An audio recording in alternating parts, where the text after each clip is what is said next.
Hey everybody, it's Bjorn with Hewitt Jackson Real Estate here again, your favorite realtor. I got a thought for you today, something that kind of shot through my head that I want to talk about. But first, help me out, like this thing, comment, something like that. Any interaction goes a long ways.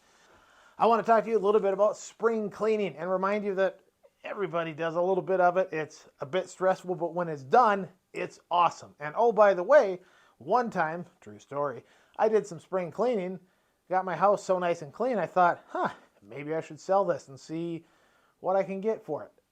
I did. It worked out pretty interesting. If you get to that point, let me know. I would love to help you in any way you can. And oh, by the way, more importantly, if you're doing some spring cleaning and you need some professional help, reach out to me. I can put you in contact with some cleaners and cleaning specialists in your area to help get things the way you want them. Thank you so much for watching. Take a second, like, subscribe, comment, all that. We'll see you next time.